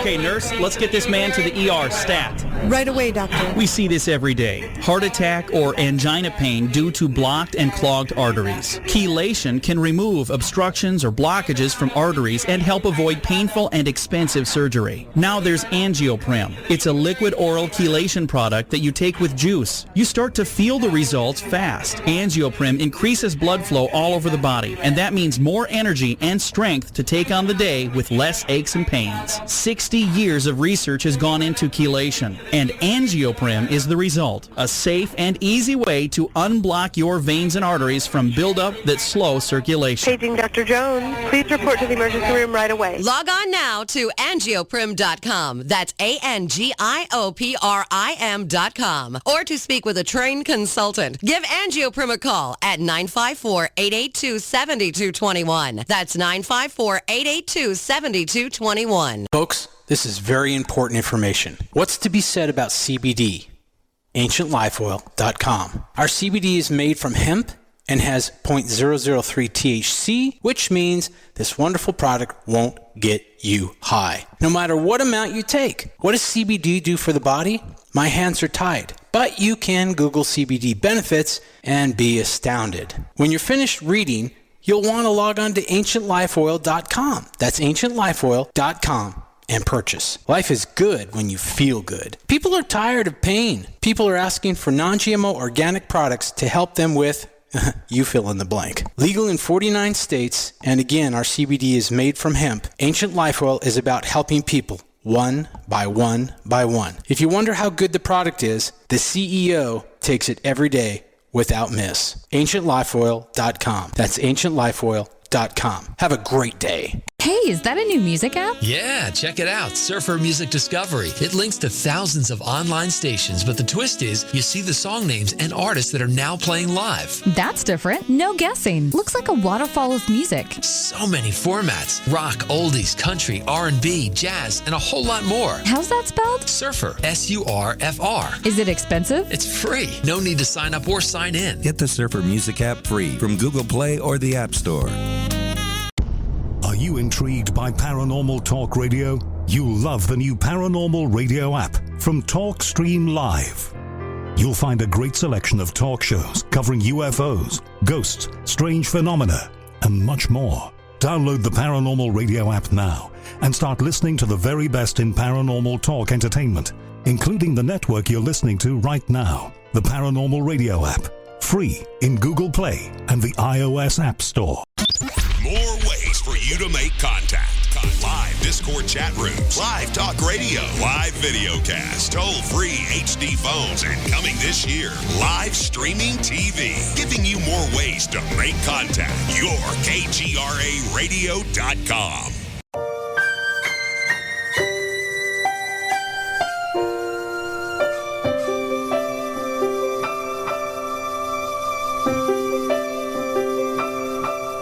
Hey, welcome back to Sky Tour Radio. I am still Mark D'Antonio, last I checked. And, well, I'm still here with Amanda Curran, and I think I'm still here with Daryl. Is it true? You guys are still here, right? We're here. Yeah. The end. Yep. Yeah, I know. They, you know, these guys are wonderful. You know, I couldn't do it without them, and so I never give them enough credit, I don't think. But I publicly state that, you know, Sky Tour Radio is not just me. Sky Tour Radio is Amanda Curran, and Sky Tour Radio is Daryl Mason. And I think that together we make it a really cool experience for everybody. And, you know, I just think that the blend of talent is what makes Sky Tour Radio what it is. So I want to thank you for your continued patronage and joining us and every week when we do this. Sometimes we can't do shows, and that bothers me like you can't believe. But I'm okay with the fact that we do live shows like tonight. All right. Now, before we cruise on and start talking about the atmosphere of Europa, I actually would like to see if we've got any questions hanging for us out there, Amanda. We do, actually. I think it might have been mentioned when we were way back when we were talking about sunscreen. Let me find it. Oh, no. Did I lose it? No. Okay. Ronald wanted to know, why are we all by ourselves when binary and is it trinary system is the normal? Our nearest neighbor is 4.8 light years away. 4.3. But the thing is, you know, well, he wrote 4.8. I mean, so it doesn't matter. We actually, binary and trinary aren't necessarily the normal. If there's anything the universe has shown us, it's that we have no clue what normal is. Okay. Solitary stars are out there as much as binary stars, as much as trinaries. There's less trinaries and quaternaries and other stars of that nature because they can't hold together unless they're very specifically ordered. There are quaternary systems, which is systems of 4 stars, but usually they're paired off, two pairs of stars that are going around each other mutually, and as a group they orbit each other. You know, so 2 stars are orbiting 2 other stars from a long way away. Double in Lyra. You got it. That's right. Epsilon Lyra. Sigma Orion. Yeah, Sigma Orionis. That's right. You know, see, Daryl, he's on top of this stuff, guys. You know, that's why, you know, we're astronomers, man. This is what we do. We love this stuff. So yes, and so, but the question is, why are we all by ourselves? And I say, well, because that's just what it turned out to be. There was actually a recent discovery of a planet that is actually orbiting 2 stars. All right, a binary system, and planets like that, again, it is an uphill climb if you're going to talk about life on a planet like that has 2 stars, because if the stars are in the same plane, which they're probably going to be, as the stars are orbiting each other, there'll be a point where you have both stars radiating their full radiation onto the surface of this planet from whatever distance away it is, and maybe that makes it a habitable zone. But as soon as one star goes behind another, all right, then the planet is now going to get half the amount of radiation. And if it takes 4 weeks or a week for the stars to orbit each other, or a month for the stars to orbit each other like that, then the planet's going to get some very rapid seasonal changes. And temperature changes can be wild and swing in a massive way. Then as soon as the star begins to reemerge, it starts to get hot again, and the temperatures begins to increase. So that kind of thing will occur and happen on these planets that are orbiting multiple stars. But there's another option, and it actually is the option when you have a triple star system.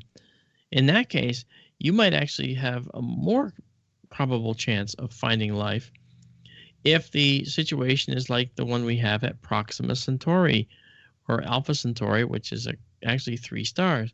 You have capital A and capital B, Alpha Centauri, right? The 2 primary stars. One's a G and I think one's a K type star. And then way far away, you have Proxima, a little red dwarf star that's orbiting the 2 of them.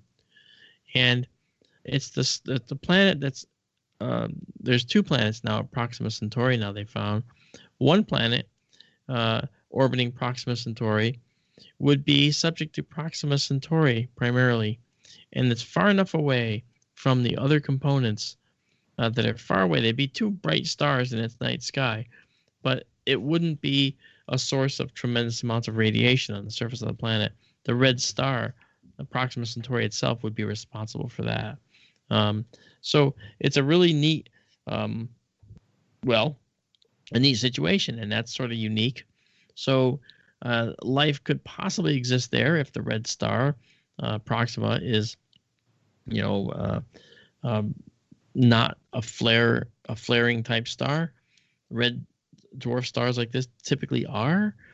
And so Proxima might be a red dwarf that's spewing ultraviolet radiation that could bathe the potential planet. That might even be in a habitable zone with deadly radiation. So we don't know. So I think that's pretty interesting. And so we are solitary because we're solitary. It's just the luck of the draw. But it doesn't mean that life can't exist. We do see ways life could still exist. Any more questions there, Amanda? We do. Or unless Daryl, yeah, go ahead. Mark, I'm sorry. Could I jump in? And Yeah, I want to amend what I said earlier about astronomers naming things after mythological figures. Okay. Well, you made me think of this, of course, when you started talking about the Galilean moons of Jupiter. Galileo, okay, this is before modern astronomers. I used the term natural philosophers at one point in the past. Mm-hmm. Well, golly, when Galileo looked at Jupiter, he saw 4 bright star-like objects, the Galilean moons, orbiting Jupiter.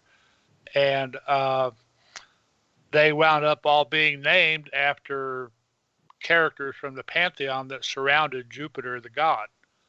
Okay, Io, Europa, Ganymede, and Callisto. And the same thing happened with Saturn. The moons around Saturn were named after Saturn figures, shall we say. And then after that, when they started discovering asteroids a couple hundred years ago, they kind of continued the trend there at first. But as Amanda pointed out recently, by the time you got to Uranus, the planet Uranus, that they wound up naming the moons after figures from Shakespeare. Yeah. Yeah, I like that. Yeah. Well, no, that's all I have to say. So I think that's a little bit of progression in how I explained it earlier. No, that's good though. But thank you, Daryl. Thank you very much. Yeah. So, so Amanda, if you got any other questions, let's do them now. And I have a feeling I know where it's going to go, but you can tell it in a lot more detail. If you wanted to know, or says Jupiter could have been a second sun, and then how might life have developed on Earth?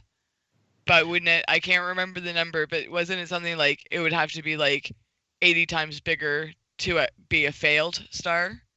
You know what, folks? Something like that. This is why Amanda is so good for this show. Okay. Is it 80? It is 80, actually. Wow. She That remembers came from the things she doesn't even subconscious. know she's Yeah. remembering, okay? And she applies them where they're correct. Jupiter would need 80 times the mass that it has in order to be the smallest of stars, okay? That said, the most important aspect of a star is its density in the core. The density in the core is going to determine how hot it can get in there, and it has to reach just 13 million degrees or 13 million Kelvin actually to start nuclear fusion. If it can't, then it will be what people call a failed star. There's really saying it's a failed star means it's a star that somehow failed. No, it was never going to be a star. Jupiter would never be a star. That term failed star has gotten into the parlance, and it's really it's not your fault, Amanda. It's actually just because this is what is written out there. But it makes no sense to say failed star to me. But I know why you're saying it.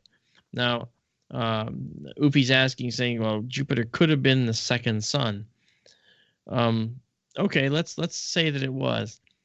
If it was 80 times more massive, then Jupiter could have been a red dwarf star, perhaps, and that would have meant that the sun would be a binary star, and just 5 astronomical units away from the sun would be another star. Now, would life still develop here? I probably I'd hazard a guess to say no. I don't think so, because that would be way too close for another star. Because wouldn't it kind of cancel out everything in between, all the planets in between? Well, wouldn't it just be too hot? Well, it'll add a lot of heat. Yes, it'll add a lot of infrared heat. Okay, every star gives off infrared radiation. There's no stars that give off cold. Okay, they all give off infrared.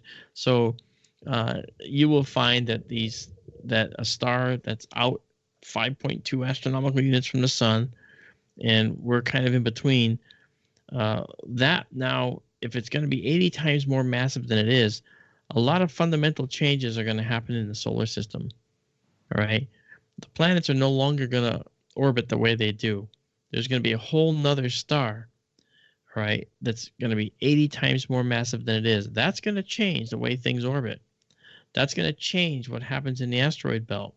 Right now, Jupiter does this gentle tugging on everything out in the asteroid belt as it's going around slowly.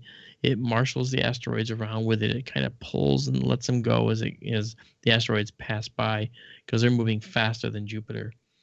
And as they move faster than Jupiter, as they orbit the sun, they end up being pulled out toward Jupiter just a little bit as they get on the side that Jupiter's on, and then they come back.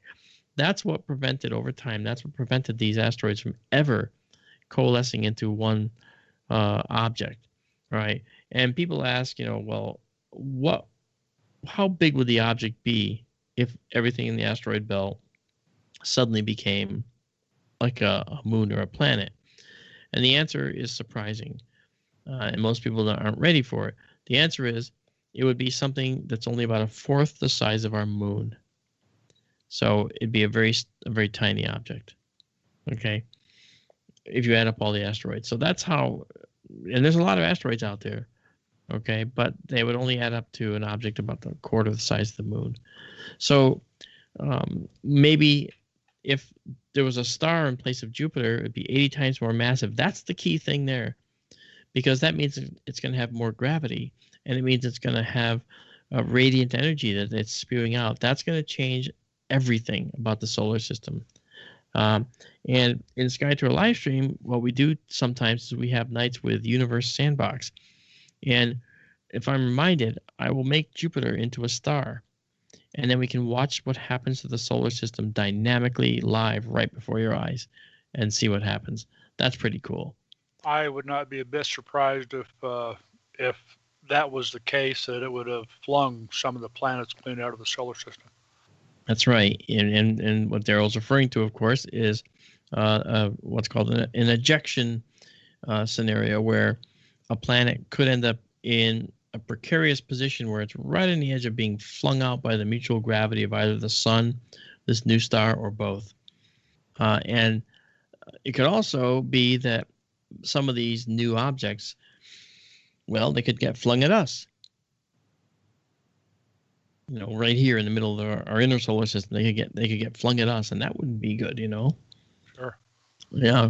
So, you know, I said that we would open the lines for phone calls tonight, but I don't know if we have any callers waiting, and that's okay because I'm actually still going here. I don't think we'll have time for calls tonight, but that is something that I'm okay with. We can rectify in the next show. Yeah, no, we can do that. You know, and the next show we can always have we can open the call lines for the last hour. Mm-hmm. Yeah. So earlier we were talking about Europa and so forth, and what I wanted to do was mention how Europa actually has an atmosphere. We only see the white moon, we only see the cracks of the ice. What we don't realize is it actually has a thin atmosphere, and guess what the atmosphere is made of? Come on, you can guess. Amanda, what would you guess? Probably not oxygen. Oh, why not?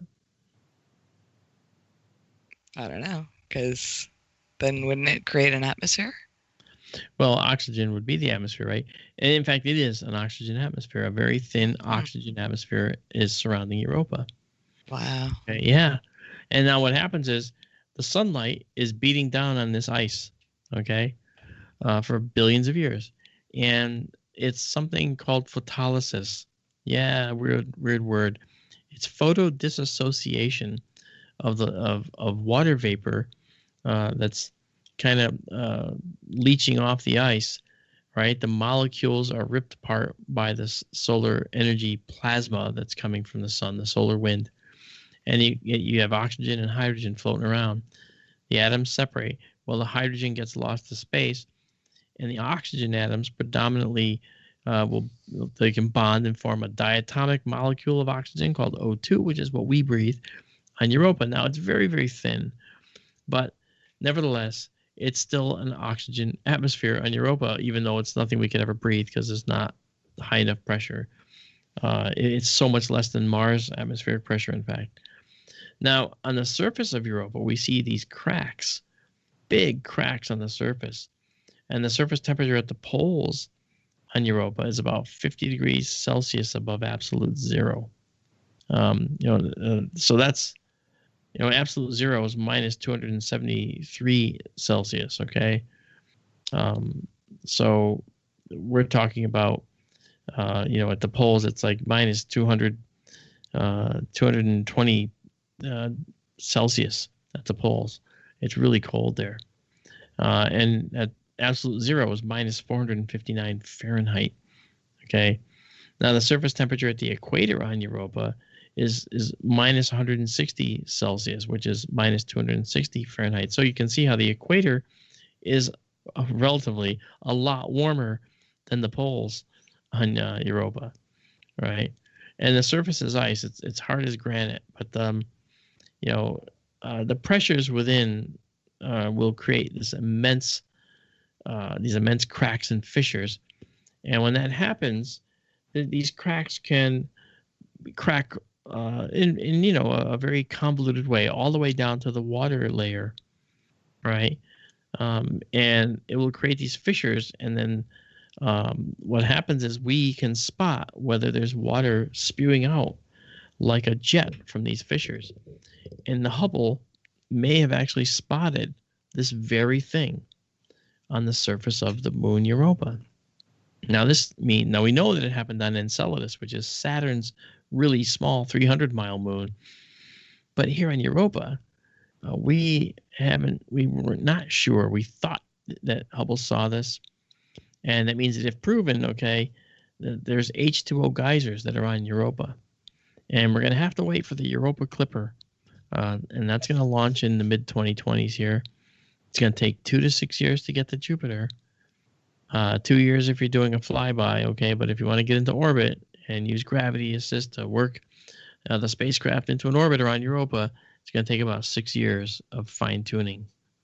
Okay. So that could be crazy. I mean, it could really show us some neat stuff. I am fascinated with the moon Europa. I really am. Now on the surface, you got some brown spot, these brown spots that look like age spots. Okay, but they label them. They call them freckles. But what they are is organic compounds that are reaching the surface from within, and they actually get recycled back in. And Europa is resurfacing itself constantly. We talked about the lack of craters. That's why. Everything in the solar system has craters. The moon, parts of Pluto, all the asteroids, many asteroids, comets even. But what we don't see is the fact that these moons that have an interior that has water or other in it, salts and so forth, will resurface themselves. So beneath the surface of Europa, we have this slushy, icy mix that ends up going to a deep ocean, which I mentioned is like 60 to 90 miles deep. I mean, that's incredible, And Europa is a quarter of the Earth's diameter, but it has more than twice the water that the Earth has. Now, let that sink in. Europa has more than twice the water of the Earth. And it's a volume thing, guys, a volume thing.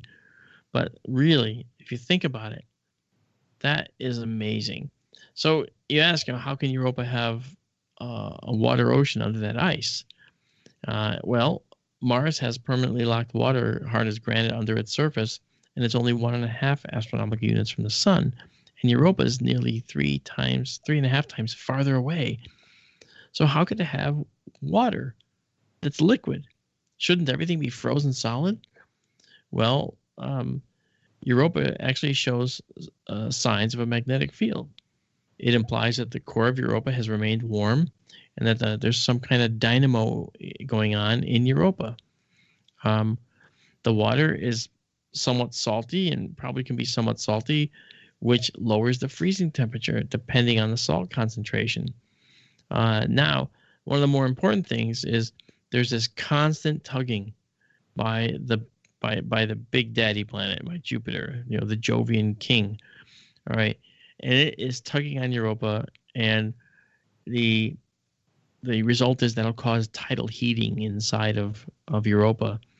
And that, coupled with the orbital resonance, that is the effect on Europa's physical body of the moon by Ganymedes tugging and Io's tugging, that's called a 1-2-4 resonance. Don't worry about that, but it just means that for every time Ganymede goes around, Europa will go around 2 times, and Io will go around 4 times. This is a dance that they do together, but there's tugging, and they tug on Europa. And by tugging on Europa, they're kind of kneading Europa like bread dough, like I said, the same way that Io gets kneaded by Europa's tugging and Ganymede's tugging and Jupiter. And this thing keeps the interior warm. So for billions of years, this has worked. For billions of years, it's worked. Okay, there's this. It's like to understand actually how tidal heating works. Here's a way to do it. If you have a clay, you have some modeling clay that you haven't used for a while, it's going to be hard as a rock. But you take it out and you start squishing it. Okay, you start squeezing. Okay, you'll notice it gets soft. And that's because it's heating up. Okay, this heating causes the clay to eventually become really squishy and pliable so that you can put it down into the carpet fibers in your room, hopelessly destroying the carpet. And it's okay because you probably didn't like that carpet anyway. Well, maybe that was based on a real life episode, maybe. So I think that was when they took away my telescope for a month because I ruined the rug in my room. I don't know. I was just fascinated by the way carpet fibers and clay kind of interacted with each other. What can I say? I'm inquisitive. So what does this mean for life on Europa? That's the question.